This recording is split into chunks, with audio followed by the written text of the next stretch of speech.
오늘 하나님께서 우리에게 주시는 말씀은 누가복음 13장 18절에서 21절까지의 말씀입니다.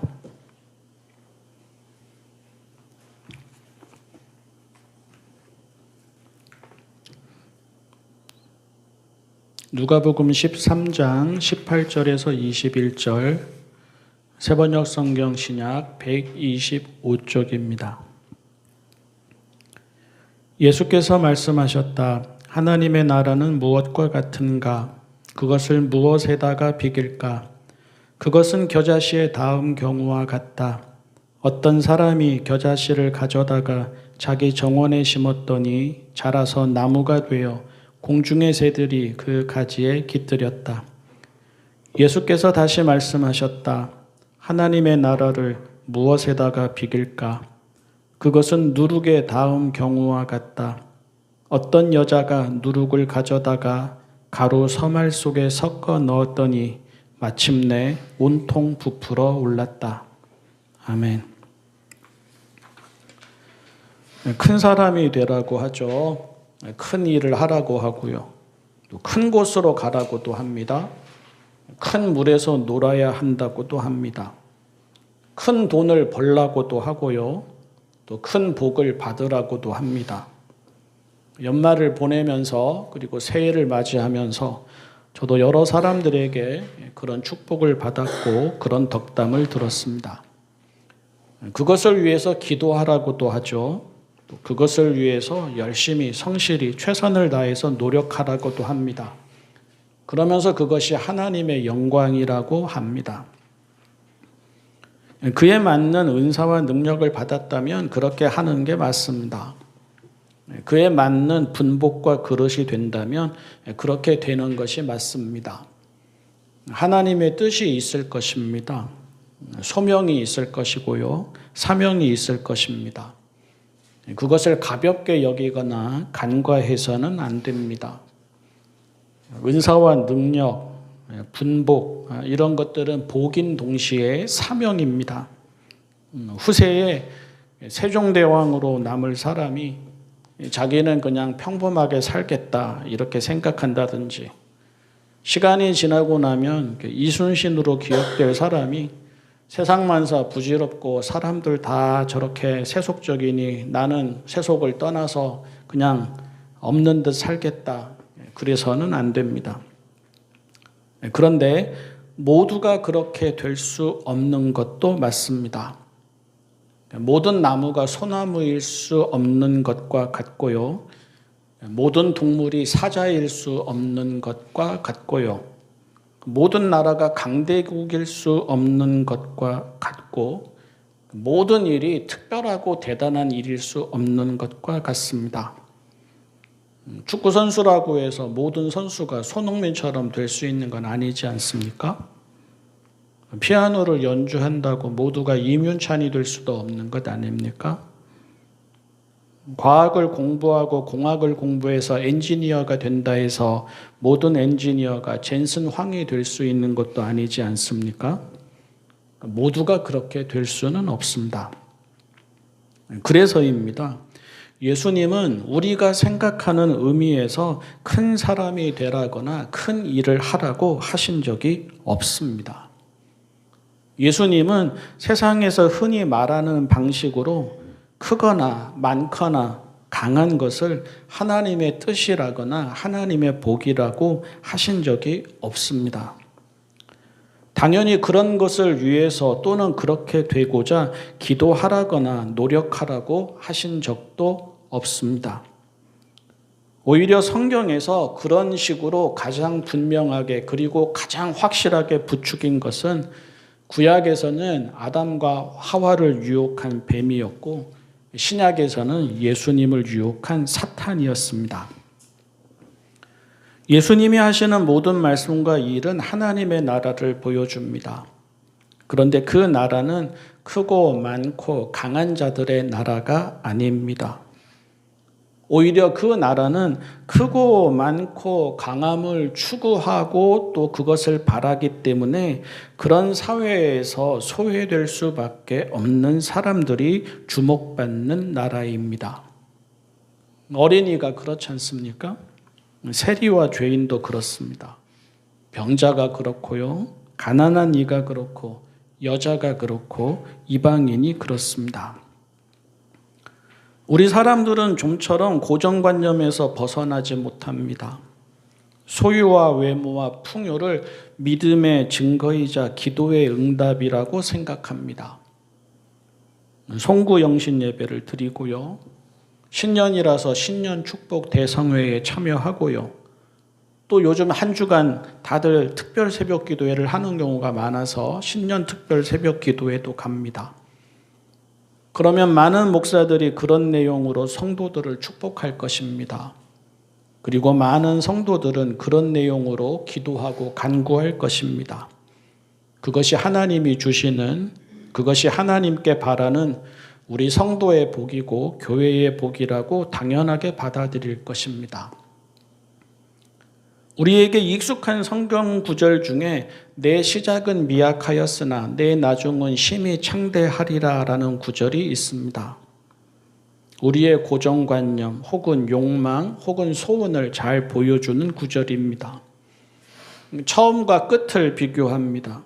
지금과 나중을 비교합니다. 성적에서, 직장에서, 사업에서, 건강에서, 물질에서 그렇게 되기를 바라면서 암송하고 마음에 새기고 책갈피로 만들어서 늘 가지고 다니고 액자로 만들어서 잘 보이는 곳에 걸어 놓습니다. 그런데 모르지 않을 것입니다. 이 구절이 어디에서 어떤 상황에서 나왔습니까?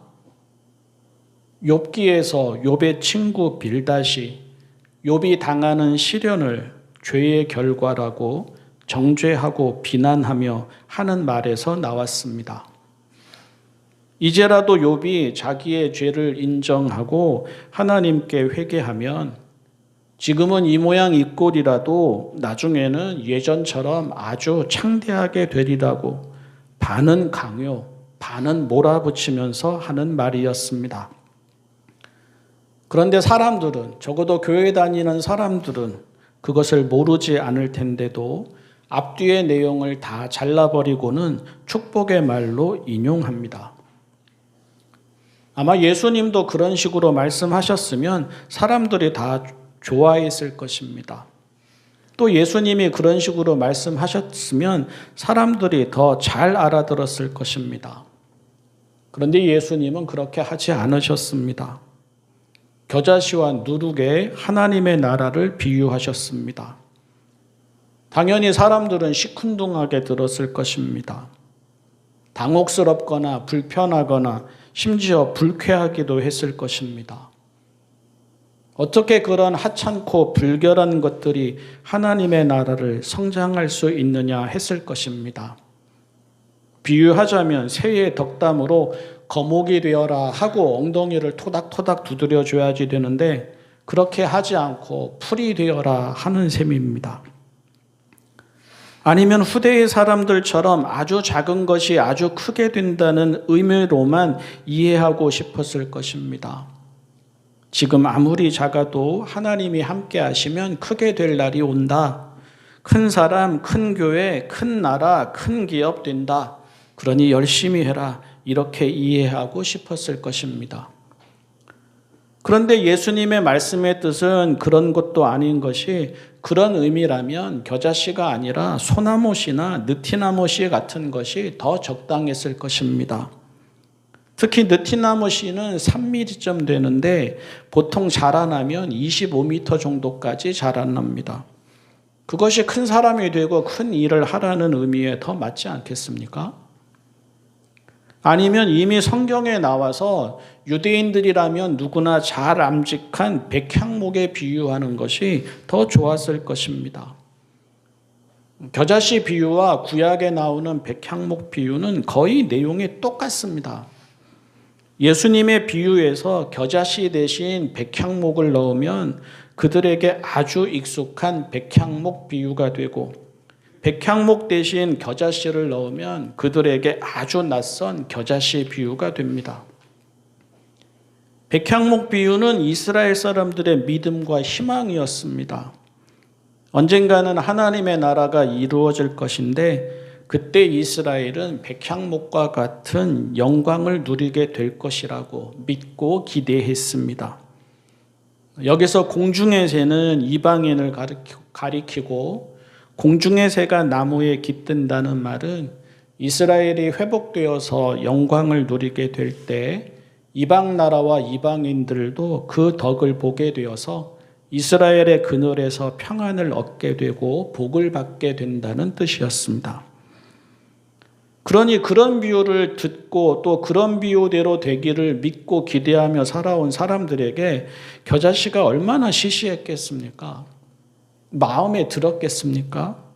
마음에 들어오지 않았을 것입니다. 풀이지 않습니까? 풀의 씨이지 않습니까? 나무가 아니지 않습니까? 보통은 1m 정도 자라고 매우 크게 자라는 경우가 있어서 그런 별종들을 찾아내는데 그런 별종들을 찾아내봤자 4m에서 5m 이상은 없습니다. 아주 작은 씨가 큰 나무가 된다고 해서 숲의 나무처럼 되지는 않는다는 말입니다. 게다가 겨자씨는 정성을 들여서 키울 만한 식물의 씨가 아니었습니다. 오늘 말씀에는 정원에 뿌렸다라고 되어 있는데 당시 기록을 보면 정원에는 뿌리지 말라는 기록이 남아 있습니다. 생존력과 번식력이 강해서 밭이나 정원을 다 덮어버렸습니다. 오늘날의 농부들이 보이는 쪽쪽 뽑아내야 하는 잡초나 다르지 않았습니다. 농약 중에 제일 독한 농약이 제초제입니다. 그 제초제를 뿌려도 죽지 않고 살아나는 것이 또 잡초입니다. 그러니 정원을 가꾸거나 농사를 짓는 사람들에게 그렇게 성가신 존재가 잡초인 것이고 겨자씨 또한 그들에게는 그런 인상으로 남는 그런 풀이고 그런 씨인 것입니다. 그러므로 예수님이 겨자씨에 하나님의 나라를 비유하신 것은 의도가 있다고 봐야 합니다. 예수님의 역발상을 볼 수 있어야 합니다. 다시 말해서 예수님은 하나님의 뜻과 나라에 대해서 기존에 잘 알고 있던 그림과는 다른 그림을 보여주고자 하셨다는 뜻입니다. 예수님이 크고 많고 강해야 성공이고 복이고 영광이라는 생각을 돌아보게 하셨다는 뜻입니다.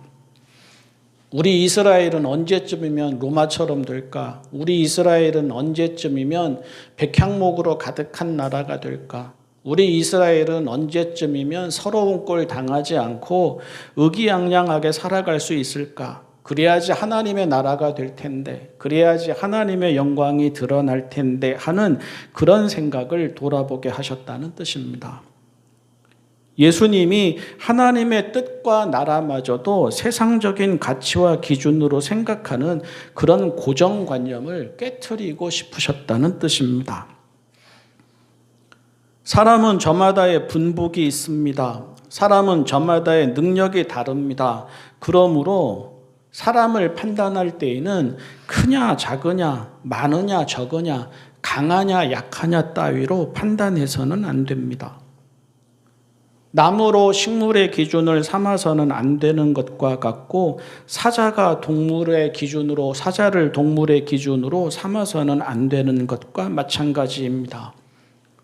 사람을 볼 때에는 생명을 볼 때에는 저마다 무엇을 하느냐 어떻게 사느냐 끈질기게 살아내느냐 보란듯이 살아내느냐 등으로 판단해야 합니다.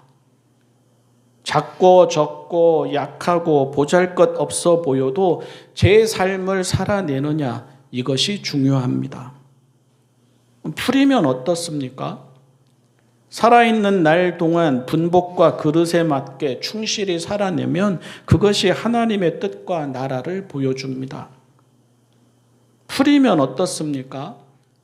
제자리에서 자기의 몫을 감당하면서 누군가가 쉬어가는 작은 그늘 하나 만들어주면 그것이 그의 달란트이고 그의 소명이고 그의 사명이고 그가 이룬 성공이고 그가 받은 복이고 그가 돌린 하나님의 영광입니다. 하나님의 뜻은 있는 모습 그대로 제자리를 성실히 살아가는 삶에 있습니다. 예수님은 소유와 외모와 풍요로 줄 세우는 삶이 아니라 작으면 작은 대로 생명들에게 복이 되어주는 삶으로 우리를 부르십니다. 하나님의 나라는 왕과 영웅과 엘리트에 의해 이루어지지 않고 소박하고 소소한 사람들의 충실한 삶을 통해서 이루어집니다. 누룩의 비유도 다르지 않습니다. 이것도 예수님의 역발상입니다. 누룩은 아무것도 아닌 것이, 아니 부정하게 여겨지는 것이 어떻게 주변을 변화시키는지를 보여줍니다. 뭣도 안 되는데 무엇을 할 수 있을까? 누군가는 무시하고 누군가는 체념하고 누군가는 자조합니다. 그러나 누룩을 보라는 것입니다. 누룩은 들어가기만 하면 누룩이 들어갔다라는 것을 엄청나게 많은 양 속에서도 분명하게 드러낸다는 것입니다. 다시 말해서 작아서 못하는 것이 아니라는 것입니다. 적어서 못하는 것이 아니라는 것입니다.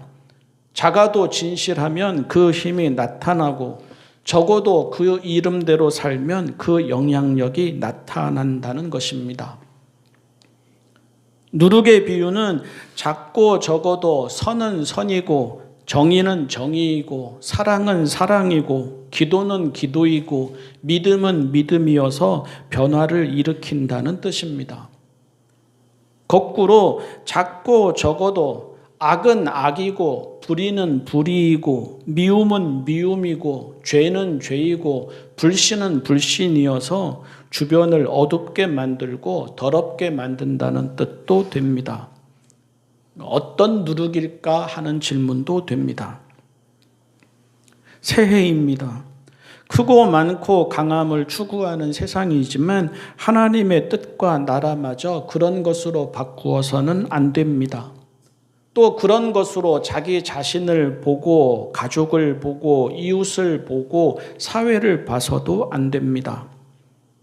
누군가는 겨자씨와 누룩의 비유를 들으며 시시하다 했겠지만 누군가는 이 비유를 들으면서 눈이 번쩍 뜨였고 가슴이 설렜을 것입니다. 그랬기 때문에 이 비유는 잊히지 않고 기억되어서 기록되고 전해졌을 것이고 오늘 우리 또한 이 비유를 읽으면서 우리의 삶의 의미를 다시 보게 되었을 것입니다. 사랑하는 성도 여러분, 겨자씨와 누룩에서 하나님의 나라가 보이면 그리스도인이고 겨자씨와 누룩이 시시하고 하찮게만 보이면 세상 사람입니다. 오늘 우리는 어떠할지, 이 한 해를 살아가는 우리의 꿈과 기도에는 무엇이 담기게 될지 궁금합니다. 기도하겠습니다. 사랑의 하나님, 새해 저희와 교회에 복을 주십시오. 새해 저희와 교회에 하나님의 뜻과 나라와 영광이 나타나게 하여 주십시오. 그러나 그 복을 세상적인 욕망을 따라 크고 많고 강함으로 여기지는 말게 하여 주십시오. 그 복이 허락하신 은사와 능력을 따라 소박하고 소소해도 제 자리에서 제 삶을 살아내며 곁에 있는 이에게 쉼과 위로와 평화가 되어주는 복이게 하여 주십시오. 예수님의 이름으로